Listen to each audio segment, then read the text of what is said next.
Imagine a people who, in 1970, emerged from the ashes of a brutal civil war with nothing but £20 in their pockets. A people whose bank accounts were frozen, whose infrastructure was leveled, and whose future seemed written in the dust of defeat. Now, look at them today. From the high-stakes boardrooms of Lagos to the sprawling trade hubs of Canton, China, one name resonates with the chime of industry and the grit of unparalleled enterprise: the Igbo.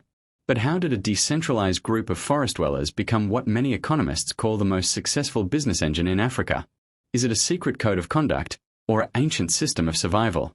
Before we dive into the history of Africa's most resilient entrepreneurs, consider subscribing to our channel for more historical deep dives. Now, let us peel back the layers of time to uncover the blueprint of a billionaire tribe. By the first millennium CE, Igbo communities were already deeply embedded in regional and trans-Saharan trade networks, iron, craft, and early industry. Archaeological discoveries at Igbo Akwu, dating to the 9th century, reveal astonishing bronze and copper artifacts, technically advanced, intricate, and unmatched in their time. These were not imported luxuries. They were locally made. This points to something crucial. The Igbo were not merely traders. They were producers. Ironworking flourished across Igbo land. Blacksmiths crafted tools, weapons, and agricultural implements that increased productivity. Farmers cultivated yams, the king of crops, alongside cassava, palm produce, and vegetables, creating food surpluses that fueled trade. Palm oil, in particular, would later become a cornerstone of Igbo economic power. To understand Igbo wealth, you must first understand their soul. Unlike the great empires of the north or the Yorubaland kingdoms to the west, the Igbo did not bow to kings. Igbo enwe ease, the proverb goes. The Igbo have no king. In the pre-colonial era, status wasn't inherited, it was earned. Power was decentralized, held by councils of elders and titled men known as the Ozo. This created a hyper-competitive, meritocratic society where a man's worth was measured by the size of his yam barns and the reach of his trade.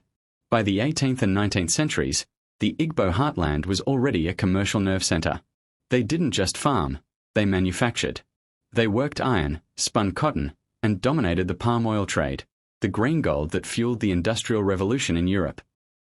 While other regions relied on centralized tribute systems, the Igbo developed a sophisticated credit system known as a susu, a rotating savings club that allowed individuals to pool capital.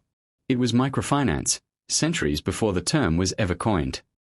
The greatest turning point in the Igbo story is not a moment of triumph, but a moment of total catastrophe.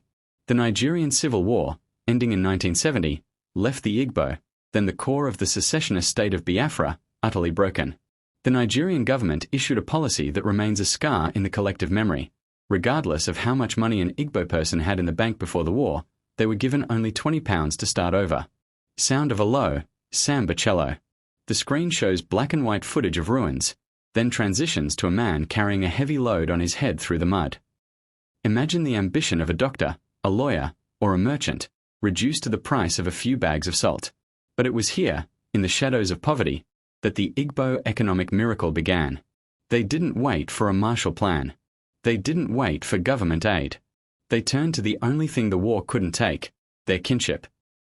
This is the heart of our story. The Igbo Boy, or the Igbo Apprenticeship System. It is the world's largest venture capital incubator, operating without a single legal contract or bank loan.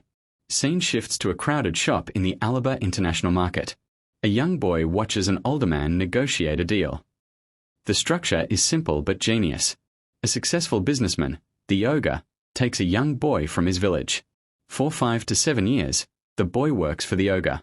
He learns how to source goods, how to read the market, and how to spot a counterfeit from a mile away. He receives no salary, only food, shelter, and an education in the University of the Streets. Then comes the settlement. The ogre provides the apprentice with the capital to start his own shop. He isn't just giving him money, he is planting a seed. In one generation, this system turned Alaba, Onitsha, and Aba into some of the most powerful trade hubs in the Southern Hemisphere. It is a wealth redistribution model that ensures that as one man rises, he pulls 10 others up with him. By the 1990s and 2000s, the Igbo had outgrown the borders of Nigeria. Travel to the markets of Dubai, the electronics districts of Guangzhou, or the tech hubs of Houston, and you will find them. They are the middlemen of the world, bridging the gap between global manufacturers and the African consumer. But this rise hasn't been without conflict. The Igbo success often breeds resentment, leading to political marginalization and economic friction within their own borders. Yet, history shows that the more the Igbo are pushed, the harder they innovate. From the pioneering spirit of Nnamdi Azikiwe to the modern tech dominance of Igbo entrepreneurs in Silicon Valley, the narrative is consistent: the pursuit of Aka Lu Uno, wealth that reaches home. Trade without kings. Markets were the lifeblood of Igbo wealth. Held on rotating 4-day cycles, Ik, Ori, AFO, Nkwo, these markets link hundreds of communities into a vast commercial web. Traders moved salt, fish, cloth, coconuts, livestock, and metal goods across forests and rivers. Cowries served as currency. Credit systems evolved. Trust and reputation mattered. A man or woman who failed in trade might try again. Failure was not final. Success was admired, not resented. This ethic, wealth as a social good when shared, would define Igbo prosperity for centuries. So, are the Igbo the richest tribe in Africa? If you measure wealth by central bank reserves, perhaps not. But if you measure wealth by the resilience of a people to recreate an economy from nothing, by a cultural system that mandates the creation of millionaires, and by a global footprint that defies borders, then the answer is clear. The Igbo story is a testament to the power of human capital. It proves that a nation's greatest resource isn't the oil in its ground, but the fire in the hearts of its people. The camera zooms out from a vibrant, modern cityscape of Enugu, rising higher and higher until the entire continent of Africa is visible. As we look to the future of the African continent, the Igbo model offers a profound lesson. True wealth isn't found in what you keep, but in how many people you empower to succeed alongside you.